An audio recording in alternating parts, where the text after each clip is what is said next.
नमस्कार। आज हम विज्ञान की एक सबसे बड़ी जासूसी कहानी को समझने जा रहे हैं।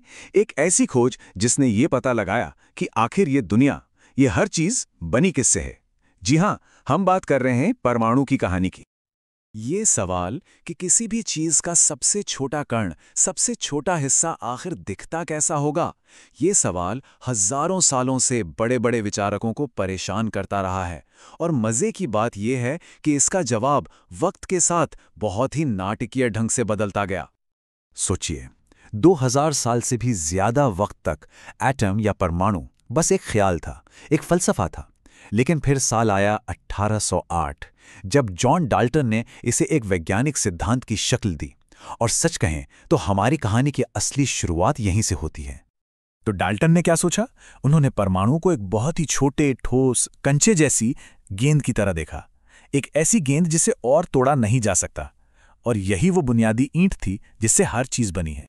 डाल्टन की थ्योरी वैसे तो काफी दमदार थी, पर वो एक बहुत ही आम सी चीज नहीं समझा पा रही थी। Static electricity. मतलब अगर परमाणु एक ठोस गेंद है जिस पर कोई चार्ज नहीं, तो फिर ये चार्ज आता जाता कहां से है? बस यही वो पहला सुराग था कि इस न टूटने वाली गेंद के अंदर भी कोई राज छुपा है। और फिर 19वीं सदी के आखिर में जैसे जैसे बिजली के साथ एक्सपेरिमेंट्स बढ़े, ये राज गहराता गया। ये साफ होने लगा कि परमाणु उतना सीधा साधा है नहीं जितना डाल्टन ने सोचा था। डाल्टन का मानना था कि परमाणु अविभाज्य है, उससे तोड़ा नहीं जा सकता। लेकिन नई खोजों ने बताया, नहीं, परमाणु के अंदर भी कण मौजूद हैं। और इस एक खोज ने डाल्टन के ठोस गोले वाले आइडिया को हमेशा के लिए बदल दिया। और सबसे पहले खोजा गया इलेक्ट्रॉन, जिस पर होता है नेगेटिव चार्ज। अब यहां एक बड़ी मुश्किल खड़ी हो गई। सोचिए, अगर परमाणु के अंदर कोई नेगेटिव चीज है पर पूरा परमाणु न्यूट्रल है, मतलब उस पर कोई चार्ज नहीं है, तो फिर इस नेगेटिव चार्ज को बैलेंस करने वाला पॉजिटिव चार्ज आखिर है कहां? इस पहेली को सुलझाने के लिए सामने आए जे थॉमसन अपने प्लम पुडिंग मॉडल के साथ। अच्छा, इसे ऐसे समझिए जैसे कोई तरबूज हो। पूरा लाल हिस्सा पॉजिटिव चार्ज है और उसमें जो बीज धसे हुए हैं वो है नेगेटिव इलेक्ट्रॉन। तो बस पॉजिटिव और नेगेटिव मिलकर हो गए बराबर और परमाणु बन गया न्यूट्रल। तो अब हमारे पास थॉमसन का तरबूज मॉडल था। साल 1909 में अर्नेस्ट रदरफोर्ड ने सोचा, चलो इस मॉडल को टेस्ट करके पक्का करते हैं। लेकिन उन्हें क्या पता था कि उनका ये एक्सपेरिमेंट फिजिक्स की दुनिया में भूचाल लाने वाला है। एक्सपेरिमेंट बड़ा सीधा था। उन्होंने सोने की एक बहुत ही पतली, मतलब बहुत ही ज्यादा पतली पन्नी ली और उस पर छोटे छोटे पॉजिटिव चार्ज वाले अल्फा पार्टिकल्स की बौछार की। सोचा यह गया था कि ये पार्टिकल्स उस नरम पुडिंग जैसे सोने के परमाणु से सीधे आर पार निकल जाएंगे, ज्यादा से ज्यादा थोड़ा बहुत रास्ता भटकेंगे। लेकिन जो हुआ वो किसी के भी होश उड़ाने के लिए काफी था। रदरफोर्ड ने बाद में खुद कहा कि यह रिजल्ट उतना ही हैरान करने वाला था मानो आप एक टिश्यू पेपर पर तोप का गोला दागें और वो गोला टिश्यू पेपर से टकराकर वापस आप ही को आ लगे।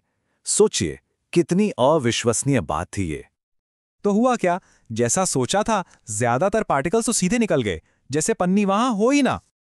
लेकिन कुछ पार्टिकल्स बड़े बड़े एंगल पर मुड़ गए, जैसे वो किसी बहुत ठोस और पॉजिटिव चीज से टकराए हों।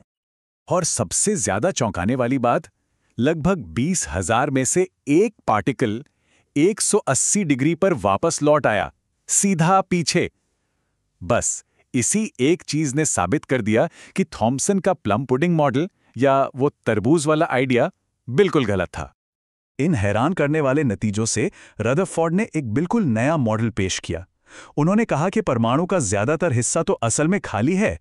सारा का सारा पॉजिटिव चार्ज और लगभग पूरा का पूरा वजन उसके बिल्कुल बीच में एक बहुत ही छोटी, बहुत ही ठोस जगह पर सिमटा हुआ है। इसे नाम दिया गया नाभिक या न्यूक्लियस। और इलेक्ट्रॉन, वो इस नाभिक के चारों ओर ठीक वैसे ही चक्कर काट रहे हैं जैसे ग्रह सूरज के चारों ओर घूमते हैं। रदरफोर्ड का यह मॉडल एक बहुत बड़ी कामयाबी थी, पर इसमें एक बहुत बड़ी, एक जानलेवा कमी थी। एक ऐसी प्रॉब्लम जो उस वक्त के फिजिक्स के नियमों के हिसाब से यह कहती थी कि परमाणु असल में मौजूद ही नहीं हो सकता। अब देखिए, फिजिक्स का एक सीधा सा नियम है।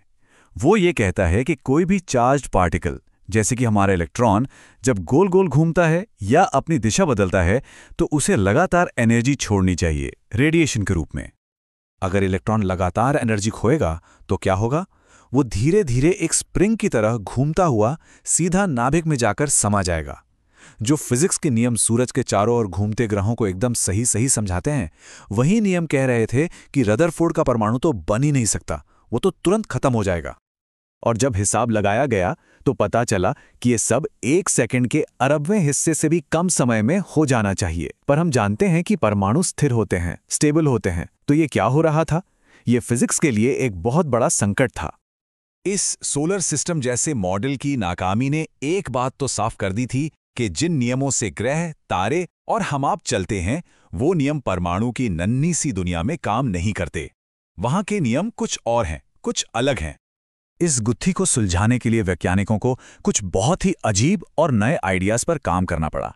जैसे ये विचार कि लाइट कभी लहर की तरह चलती है तो कभी एक कण की तरह, या फिर ये कि अलग अलग तत्व गर्म करने पर एक खास पैटर्न में ही रोशनी क्यों छोड़ते हैं। ये सब सुराग थे एक नई फिजिक्स की तरफ। और देखिए, सिर्फ परमाणु के ढह जाने का ही सवाल नहीं था, और भी कई पहेलियां थीं जिनका जवाब पुरानी फिजिक्स के पास नहीं था। जैसे कि गर्म लोहा लाल ही क्यों होता है, या लाइट पड़ने पर कुछ धातुओं से इलेक्ट्रॉन बाहर क्यों निकल आते हैं। ये सब बता रहा था कि फिजिक्स की बुनियाद में ही कहीं कोई गड़बड़ है। और तब परमाणु को बचाने के लिए नील्स बोहर जैसे वैज्ञानिकों को पुराने सारे नियम ताक पर रखने पड़े। उन्होंने एक बिल्कुल नई, एक क्रांतिकारी फिजिक्स की नींव रखी। एक ऐसी दुनिया जहां एनर्जी लगातार नहीं बल्कि छोटे छोटे पैकेट्स में आती है। और यहीं से शुरुआत हुई क्वांटम मैकेनिक्स की।